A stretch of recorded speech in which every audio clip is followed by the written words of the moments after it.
서울 외곽 오래된 골목이 구불거리며 이어진 작은 동네가 있었다. 집집마다 낮은 지붕이 붙어 있고 담벼락엔 희미한 연탄 자국과 아이들의 낙서가 고스란히 남아있는 곳이었다. 어느 봄날 오후 서지혜는 이 동네 어귀에 서서 오래된 추억과 함께 씁쓸한 기분에 잠겼다. 그녀에게 이곳은 어린 시절과 동의어였다. 건물 외벽이 갈라지고 길이 울퉁불퉁하긴 했지만 이곳 골목마다 담긴 기억만큼은 결코 잊을 수 없었다. 무엇보다도 그녀의 뿌리가 시작된 장소였다. 반듯하고 현대적인 아파트에 살고 있는 지금의 삶과는 너무나도 대조적이지만 지혜는 이 동네를 떠올릴 때마다 묘한 향수를 느꼈다. 어릴 적 지혜의 어머니는 재래시장 한쪽 구석에서 평생 채소를 팔았다. 겨울이든 여름이든 새벽 경매장에 들러 알뜰하게 물건을 떼오고 좌판에 정성스럽게 차려놓은 뒤 어둑해질 때까지 손님을 맞았다. 동이 트지도 않은 새벽 시간에 시장에 도착해 모락모락 피어오르는 연탄불을 지켜보던 기억 어머니 곁에서 꼬물꼬물 채소 잎을 다듬던 기억이 지혜에게는 생생했다. 학교가 끝나면 책가방을 던져두고 달려가 어설프게나마 거스름돈을 챙겨드리던 일이 어린 그녀가 할 수 있는 최선의 도움이었다. 시장에는 묘하게 따뜻한 분위기가 있었다. 넉넉하지 않아도 서로의 반찬거리를 나누고 가끔은 유쾌한 농담으로 피곤한 시간을 이겨내기도 했다. 다만 언제나 좋은 사람들만 있는 것은 아니었다. 값을 제대로 치르지 않고 슬쩍 물건을 가져가는 손님 술에 취해 트집 잡으며 행패를 부리는 건달, 더 좋은 자리를 차지하려고 교묘하게 다른 상인을 밀어내는 억척스러운 사람들도 있었다. 순하고 말수가 적었던 지혜의 어머니는 부당한 상황에 맞서기보다는 주로 묵묵히 참았다. 오히려 내가 운이 없어 그렇지 하고 자신을 탓하기 일쑤였다. 어린 지혜는 속으로 분통이 터졌다. 왜 착한 사람이 당하고만 살아야 하나? 세상은 왜 약자에게 더 가혹할까? 그러던 어느 날 지혜는 작고 여린 가슴에 굳은 다짐을 새겼다. 내가 힘을 길러서 엄마처럼 억울한 눈물을 흘리는 사람을 다시는 만들지 않겠어. 아직 그 힘이 어떤 것인지 또 어떻게 얻어야 하는지는 몰랐지만 그 다짐이 지혜를 이끄는 등대가 되어 주었다. 어머니는 딸의 속내를 모른 채 그저 그녀가 더 나은 삶을 살기를 바랐다. 지혜는 어머니의 기대를 배반하지 않기 위해 독하게 마음먹고 공부에 몰두했다. 너는 공부해서 나처럼 고생하지 마. 어머니가 가게에서 돌아온 뒤 쪽잠을 자며 조용히 건네던 그 말이 머릿속에 깊이 박혀 있었다.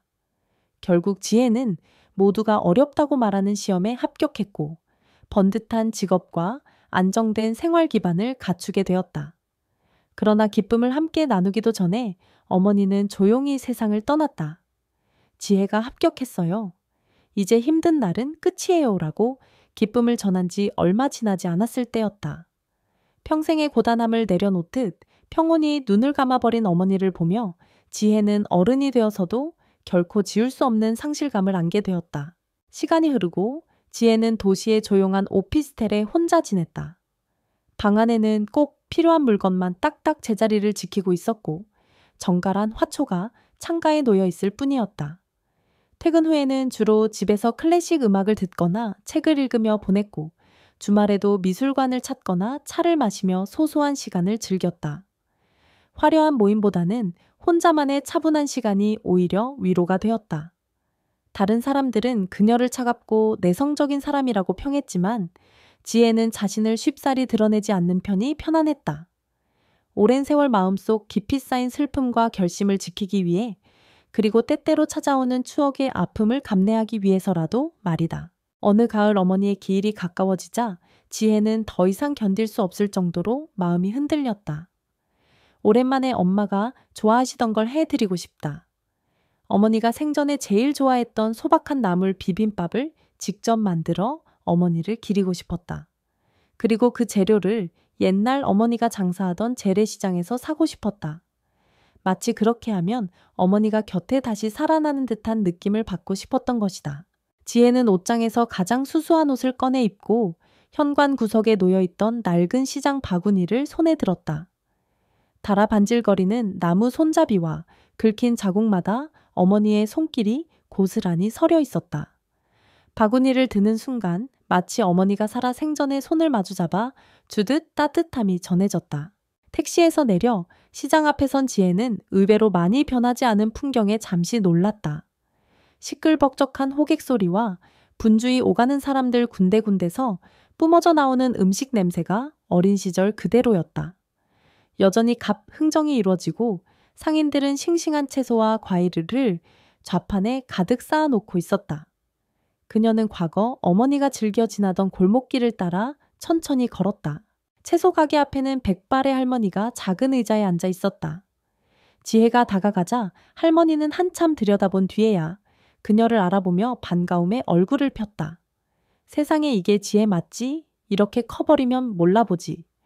지혜가 조심스럽게 기억하세요 하고 묻자 할머니는 그럼 네 엄마가 맨날 너 자랑했는데 라며 환하게 웃었다.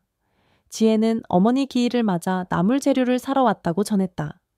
할머니는 내 엄마가 좋아하던 것들이라며 싱싱한 것들만 골라 듬뿍 봉지에 담아주었다. 지혜는 그 길로 즉석 김 가게와 손두부 가게도 차례로 찾아갔다. 맛있고 신선한 것을 하나씩 담으면서 마음속에서는 어린 시절의 따뜻함이 피어오르는 듯했다. 시장 골목에서는 가끔 서로 안부를 묻는 상인들의 목소리가 들려왔고 오랜 추억이 파도처럼 밀려왔다. 정말이지 이곳은 변하지 않았구나. 그러면서도 지혜는 어딘가 모르게 시장 곳곳에 세월과 함께 깊게 배인 어머니의 흔적을 느끼며 가슴 한쪽이 먹먹해졌다. 바구니가 제법 묵직해져 잠시 쉬어가고 싶을 즈음 지혜는 골목 안쪽에 있는 작은 분식집을 떠올렸다. 멸치 육수 향기가 구수하고 허름해도 정갈한 음식을 내놓던 곳이었다. 어머니와 자주 가서 잔치국수 한 그릇을 뚝딱 비우고 나오면 세상 모든 피로가 씻긴 듯 했는데 그 가게가 여전히 남아있을까 궁금해졌다. 지혜는 골목으로 접어들었다. 바깥보다 조용하지만 여전히 소소한 삶의 냄새가 묻어있는 풍경이었다. 오래된 점포들이 양옆으로 늘어서 있고 상인들은 거칠게 외치는 대신 서로 웃으며 대화를 나누고 있었다. 그 순간 골목 끝자락에서 묘한 긴장감이 감돌았다. 분명 불과 몇 발자국 전까지는 따스한 공기였는데 마치 찬바람이 훅 스며든 듯한 느낌이 들었다. 대여섯 명의 젊은이들이 골목 한복판을 막고 서 있었다. 반짝이는 액세서리를 주렁주렁 달고 지나가는 사람들을 일부러 툭툭 치거나 욕설 섞인 말을 내뱉는 모습은 평범한 손님들과 확연히 달랐다. 그들은 자신들의 영역을 과시하듯 또 주위 시선을 전혀 신경 쓰지 않았다. 가운데에는 험악하게 생긴 청년이 팔짱을 낀 채 서 있었는데 이름이 박민준인 듯 일행들이 그를 형님이라 불렀다. 지혜는 본능적으로 몸을 움츠렸다. 굳이 마찰을 일으키고 싶지 않았고 모처럼 추억을 되새기러 온 날을 망치고 싶지도 않았다. 벽 쪽으로부터 조용히 지나치려던 순간 등 뒤에서 불쾌하게 날선 목소리가 꽂히었다. 야, 거기 아줌마 못 들은 거야? 우리 형님이 부르시잖아. 지혜가 가만히 지나가려 하자 그중 한 명이 앞을 가로막았고 다른 한 명은 뒤에서 그녀의 어깨를 거칠게 잡아챘다. 중심을 잃은 지혜가 비틀거리는 사이 손에 들고 있던 시장 바구니와 김봉지가 힘없이 떨어지고 말았다. 땅바닥에는 구워진 김이 산산조각 튀었고 새하얀 손두부가 먼지 속에 엉망으로 뭉개졌다. 파릇한 나물들도 이미 흙먼지에 뒤섞여 먹음직스러운 빛을 전혀 찾아볼 수 없었다. 골목 안이 순식간에 고요해졌다. 지나가던 사람들은 발걸음을 멈추고 불안하게 이 모습을 지켜봤고 가까운 가게의 상인들도 문틈 사이로 상황을 살폈다. 그 험악한 청년 즉 박민준이 하품하듯 비웃으며 소리쳤다. 사람이 다니는 길에 왜 방해를 해? 똑바로 못 보고 다니나. 이 아줌마 제정신이 아닌 거 아냐? 적반하장도 유분수였다. 그들은 흩어진 음식물을 발로 툭툭 차며 혐오스럽다는 듯 비웃었다. 아이고 살림도 못하네. 길바닥에 쓰레기 투척이라니 다른 일행들도 비열하게 낄낄거렸다. 지혜는 바닥에 뒤섞인 음식물들을 보며 만견자실했다. 어머니를 추억하며 하나하나 고른 재료들이 순식간에 엉망이 되었다. 그것도 돈이나 물건의 문제만이 아니라 자신이 지키고 싶었던 소중한 마음까지 짓밟힌 기분이었다. 가슴속 깊은 분노와 슬픔이 동시에 치밀어 올랐지만 예전 어머니처럼 무기력하게 뒤로 물러서고 싶지는 않았다. 떨리는 다리에 힘을 주며 천천히 일어선 지혜는 그들을 똑바로 바라봤다. 이제 표정에는 두려움이 아닌 단호함이 서려 있었다. 당신들이 먼저 길을 막고 내 어깨를 잡아챘죠. 그리고 내가 사온 물건들을 망가뜨렸어요. 사과하세요. 낮고 침착한 목소리였지만 누구도 쉽게 거부할 수 없는 강인함이 깃들어 있었다. 박민주는 잠시 얼어붙었다. 자신들의 겁박에 울거나 사정하는 이들과는 전혀 다른 태도였기 때문이다. 그러나 이내 그의 입꼬리가 올라가며 비웃음이 묻어났다. 사과 아줌마가 미쳤나 봐. 우리가 누군지 알고 덤벼 겁도 없이. 그는 문신 자국을 과시하듯 슬쩍 보이며 더욱 기세를 높였다. 일행들도 덩달아 지혜를 둘러싸며 위협적으로 다가섰다. 주변에서는 누군가 경찰이라도 부를까 고민했지만 섣불리 나서는 사람은 없었다. 그저 불안한 시선들이 오갈 뿐이었다. 지혜는 한 발자국도 물러서지 않았다. 당신들이 어떤 사람이든 상관없어요. 잘못을 했으면 사과하는 게 정상적인 행동 아닙니까? 짧은 말이었지만 그 안에는 흔들림 없는 신념이 깃들어 있었다. 박민주는 기가 막힌다는 듯 코웃음을 쳤다. 하상식 예의, 이런 건 힘이 있을 때나 통하는 거야. 돈 백주먹, 그게 전부야. 아줌마 같은 사람은 이 골목에서 조용히 비키는 게 상책이라고. 그는 바지 주머니에서 두툼한 지갑을 꺼내더니 지폐 몇 장을 구겨서 지혜의 발밑에 내던졌다. 이거나 받아. 얼마나 한다고 먹고 떨어져. 구겨진 지폐는 허공을 날아 지혜의 어깨와 바닥 여기저기에 흩어졌다. 흙먼지 부서진 두부 김 조각과 뒤섞여 그 모습이 보잘것없게 보였다. 지혜는 그 돈에 눈길조차 주지 않았다. 대신 조용히 허리를 숙여 땅바닥에 떨어진 음식물을 하나씩 주워 담기 시작했다.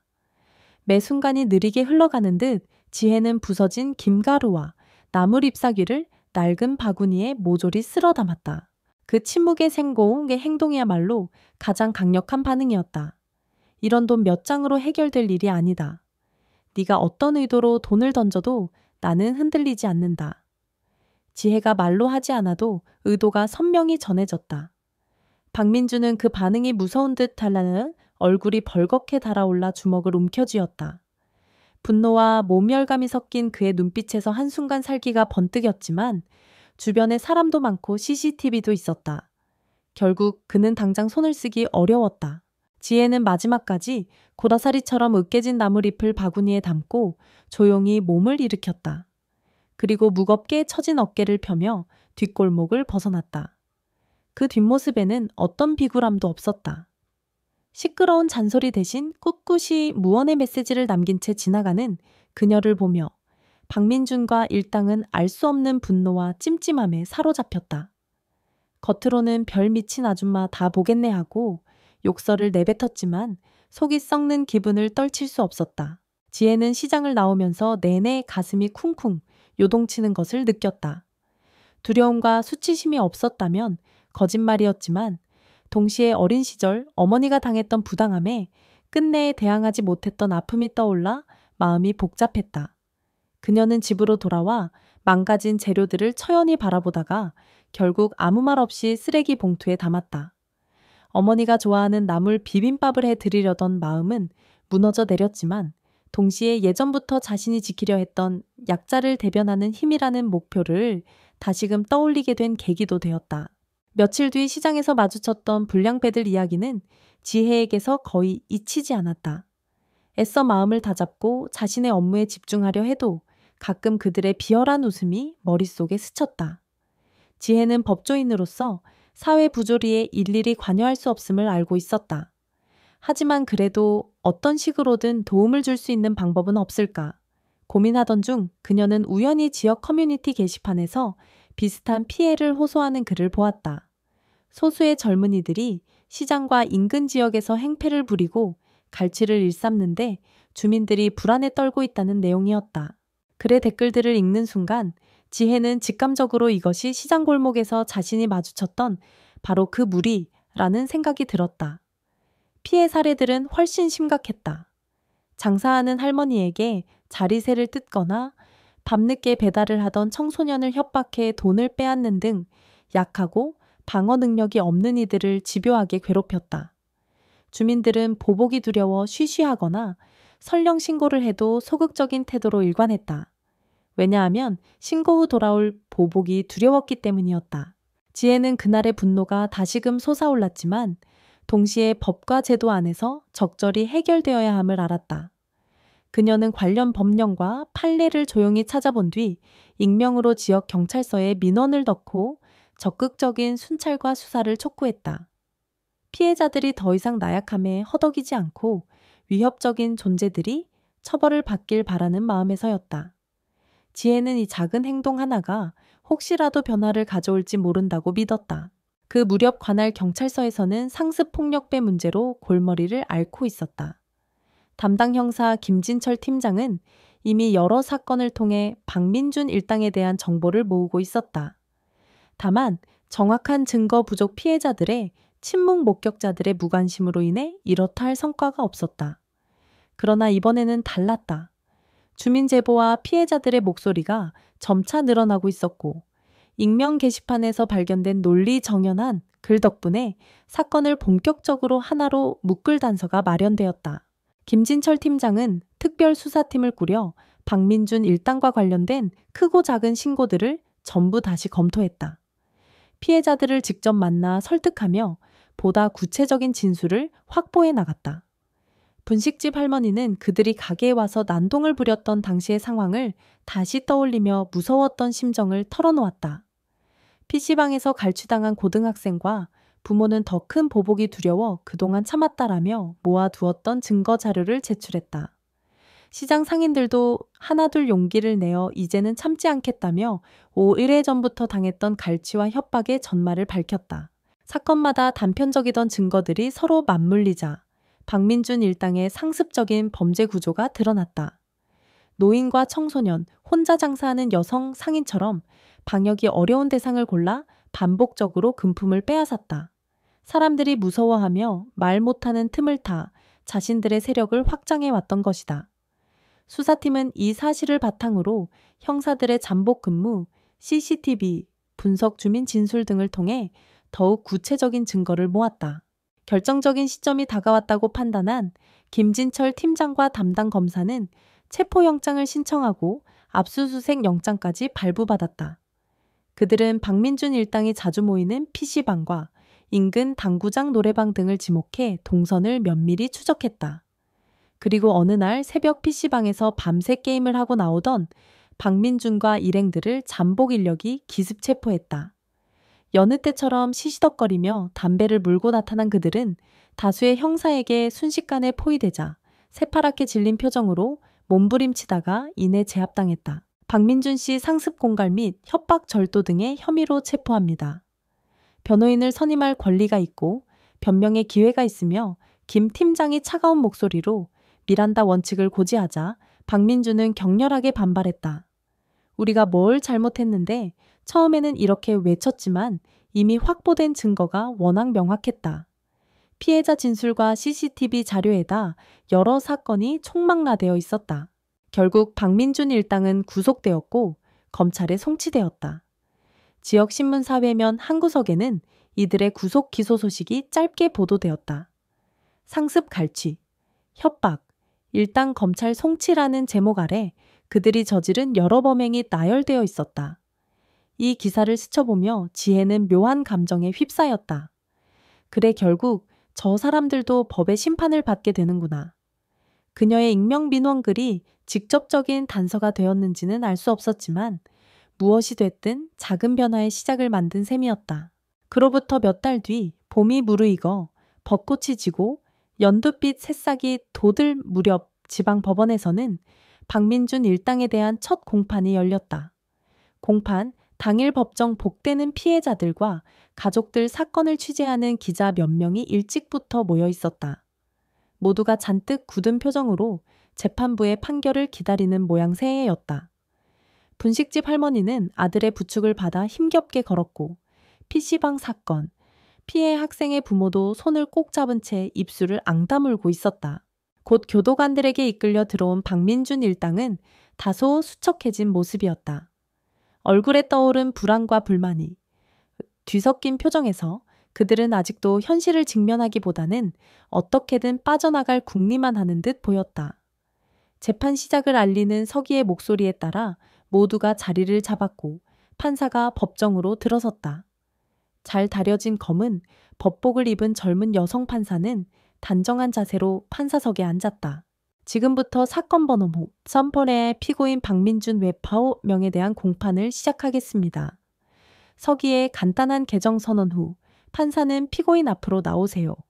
라며 차분하면서도 단호한 목소리를 냈다. 박민준은 고개를 숙인 채 천천히 피고인석 앞으로 나섰다. 그러나 판사가 그를 똑바로 보라며 지시하자 그는 마지못해 고개를 들었고 그 순간 얼굴이 새하얗게 질렸다. 판사의 얼굴을 마주한 박민준은 숨이 턱 막혀 아무 말도 하지 못했다. 말도 안 돼. 저 여자는 시장 골목에서 돈을 뿌리며 조롱하고 모욕했던 바로 그 여인이 지금 법복을 입고 자신을 내려다보고 있었다. 지혜. 설마 이게 꿈인가 눈앞에서 벌어지는 상황에 정신이 아찔해질 정도로 혼란스러웠다. 옆에 있던 다른 일당들도 판사의 얼굴을 확인하는 순간 차례로 얼어붙었다. 소름 끼치는 침묵이 법정을 휩쓸었다. 보복당할까 겁도 없이 모욕을 주었던 아줌마가 사실은 판사였다니. 모든 것이 뒤집혔다. 어떻게 이런 일이? 그들 입장에서 이건 지독한 악몽에 가까웠다. 지혜는 그러한 소란에도 표정 변화가 거의 없었다. 오히려 처음 보는 피고인을 대하듯 침착하고 냉정하게 공소 사실을 확인했다. 검색에 증거 의견을 묻고 차례로 피고인들의 인적 사항을 확인한 뒤 공소 사실 낭독을 지시했다. 공소 사실이 하나씩 읽혀질 때마다 방청석에서는 피해자들의 억눌린 분노와 슬픔이 들끓듯 자리했다. 분식집 할머니는 할 말을 잃은 듯 미간을 찌푸리고 PC방 피해 학생의 부모는 눈물을 머금고 있었다. 피고인 신문이 시작되자 제일 먼저 박민준이 호출되었다. 고개를 들라는 재판부의 지시에 그는 잔뜩 굳은 목으로 서지혜 판사를 바라봤다. 지혜는 어떤 감정도 드러내지 않는 목소리로 질문을 던졌다. 피고인은 분식집 주인에게 협박하고 자릿의 명목으로 금품을 갈취하려 한 혐의를 인정합니까? PC방에서 청소년들에게 지속적으로 돈을 빼앗았습니까? 마치 칼날 같은 질문이 이어졌다. 박민준은 몇 마디 더듬거리다 이내 울상이 되어 변명했다. 제가 정말 잘못했습니다.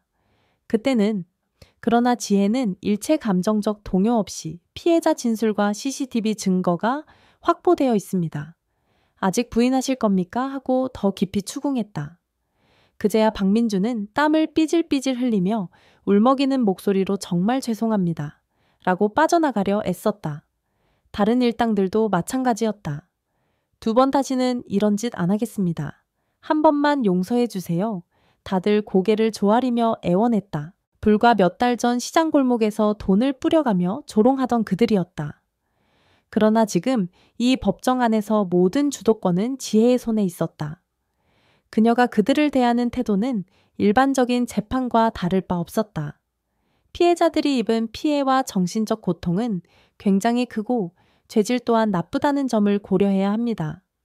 지혜는 공정한 절차를 지키면서도 단호하게 문제의 심각성을 강조했다. 법정 최고형을 구형한 검찰 측 의견에 대해서 변호인은 어떻게 생각합니까? 하고 묻자 피고인 변호인은 침을 삼키며 이 사건이 여러 사안이 결합된 것이므로 피고인들이 진정으로 반성하고 있다는 점을 참작해 달라고 힘겹게 답했다. 하지만 이미 너무 많은 증거가 밝혀져 있었다. 긴 심리가 끝나고 재판이 마무리될 즈음 지혜는 차분한 목소리로 말했다. 모든 진술과 증거를 종합해 볼 때 피고인들의 죄책이 가볍다고 볼 수 없습니다. 마무리 의견은 다음 기일에 내리겠습니다. 곧이어 방청석과 피고인들을 번갈아 보며 덧붙였다. 재판부는 피해자 보호와 피고인 처벌 사이의 균형을 신중히 고려하고 있습니다. 오늘 심리는 여기까지 진행하겠습니다. 법정 경위의 지시에 따라 피고인들이 다시 구치소로 돌아가고 방청객들이 법정을 나섰다. 시장에서 당한 억울함을 털어놓았던 사람들, 그리고 그 가족들은 다음 공판 때 엄벌이 내려지길 바란다는 간절함을 주고받았다. 지혜는 서류를 정리하며 마지막으로 짧게 한숨을 내쉬었다. 팔짱 낀 채 노려보던 박민준의 얼굴이 순간적으로 떠올랐지만 그녀는 다시금 냉정함을 되찾았다. 난 법과 증거에 따라 판단할 뿐이다. 지혜는 스스로에게 그렇게 되뇌었다. 그녀가 법원 복도를 나설 때쯤 한적한 창가 쪽에서 분식집 할머니가 기다리고 있었다. 할머니는 아들 손을 잡고 서서 눈물이 맺힌 눈으로 지혜를 바라봤다. 정말 감사합니다. 고생 많으세요, 판사님. 지혜는 고개를 숙여 예의를 표했다. 저는 제 일을 할 뿐입니다. 그리고 한순간 지혜와 할머니는 서로를 똑바로 바라보았다. 그 짧은 눈맞춤이 오랜 상처를 다독이는 듯한 묘한 위안으로 느껴졌다. 지혜는 법원 밖으로 조용히 걸어 나왔다. 하늘은 맑았고 봄 햇살이 화사하게 쏟아졌지만 그녀의 마음은 어딘가 서늘했다. 오늘 재판을 진행하면서 수없이 떠오른 기억시장 골목에 널브러진 나물 발밑에 흩뿌려진 돈, 그리고 어머니가 묵묵히 참았던 억울함. 이렇게라도 세상을 조금씩 바꿔나가는 게 어머니가 원하셨던 건가요? 지혜는 마음속으로 어머니에게 묻듯 중얼거렸다. 시간이 흘러 결심 공판 날이 다가왔다. 다시 모인 법정에서 지혜는 준비된 판결문을 앞에 두고 우렁차게 낭독했다. 피고인 박민준 등은 상습 공갈, 협박 폭행 등으로 지역 사회의 심각한 불안을 야기하였으며 피해자들이 겪은 고통과 트라우마가 큽니다. 죄질이 중하다 할 것입니다. 이어서 피해자 측 진술과 증거물에 비춰 가중 처벌이 불가피하다는 이유를 덧붙였다. 박민준 일당은 하나같이 고개를 떨군 차에 자신들의 운명을 판사 입에서 나오는 말에 맡겼다. 지혜는 마지막으로 미리 마련해둔 판결문을 확인하고 판사석에 앉은 채 선고를 내렸다. 본 재판부는 피고인들에게 실형을 선고하고 더불어 보호 관찰 명령 및 재범 방지를 위한 상담 프로그램 이수를 명령합니다. 방청석 여기저기서 짧은 탄성이 터져 나왔다. 분식집 할머니는 자그마하게 고맙습니다 하고 눈물을 훔쳤다. 법정 경위의 안내에 따라 박민준과 일당은 다시 교도관에게 연행되어 법정을 나섰다. 마지막 순간 박민준은 떨리는 목소리로 저 정말 하고 말을 꺼냈지만 끝내 무슨 말을 하고 싶었는지는 채 들리지 않았다. 지혜 역시 눈길 한번 주지 않고 자리에서 일어났다. 그저 긴 재판의 결말을 담담히 받아들이는 판사의 태도로서 움직였을 뿐이다. 사람들이 빠져나간 법정은 금세 조용해졌다. 지혜는 텅 빈 방청석을 바라보았다. 수많은 눈물과 분노 공포와 절망이 스쳐간 자리였다. 그러나 오늘의 판결이 모든 상처를 치유해 주는 것은 아니다. 그럼에도 지혜는 어머니의 가르침처럼 자신이 할 수 있는 역할을 다해야 한다고 믿었다. 힘없고 약한 이들에게 조금이라도 도움이 될 수 있다면 그 길을 걸을 수밖에 없다. 그녀가 법복을 벗고 가슴으로 다짐하듯 속삭였다. 이후 시장 골목은 한층 안전해졌다고 사람들은 말했다. 표면적으로 더 이상 모임을 갖지 못한 그 무리가 사라지면서 예전처럼 분주한 상거래가 다시 이어졌다. 여러 상인들도 잔뜩 움츠렸던 마음을 조금씩 놓고 동네 자율방범대와 경찰 순찰이 강화되며 안정감을 되찾아갔다. 분식집 할머니는 식당 문에 웃으면 복이 온다 라는 글귀를 새로 붙여두었다. 그동안 겪은 힘든 시간을 되씹으며 손님들에게 조금 더 따뜻함을 건네고 싶어서였다고 했다. 한편 서지혜 판사는 다시 일상으로 돌아갔다. 그녀가 살고 있는 오피스텔 방 안에는 늘 그 자리에 놓여있는 작은 화초가 아침 햇살에 반짝이고 있었다. 창가 너머로는 맑은 봄바람이 들어왔고 그 바람 속에는 어머니가 좋아하던 나물향이 어렴풋이 스치는 듯도 했다. 다음에 시간이 되면 다시 나물 비빔밥을 만들어 제사를 지내볼까. 그녀는 얼핏 떠오르는 그 생각에 웃음기 없는 얼굴로 미소를 지었다. 아직도 시장 골목에서의 기억은 선명했다. 그러나 더 이상 억울하고 두려운 과거로 남지 않았다. 오히려 자신의 선택이 옳았음을, 세상은 조금씩 바뀔 수 있음을 보여주는 증거였다. 어머니가 바라던 삶이 무엇인지, 그리고 자신이 그 길을 어떻게 걸어가야 할지 지혜는 조금씩 깨닫고 있었다. 그날 어머니의 사진 앞에서 지혜는 작게 중얼거렸다. 엄마, 나 잘하고 있지? 이젠 예전만큼 약하지 않아. 사진 속 어머니는 여전히 수줍은 미소를 지으며 마치 수고했어, 내 따라하고 대답하는 듯 보였다.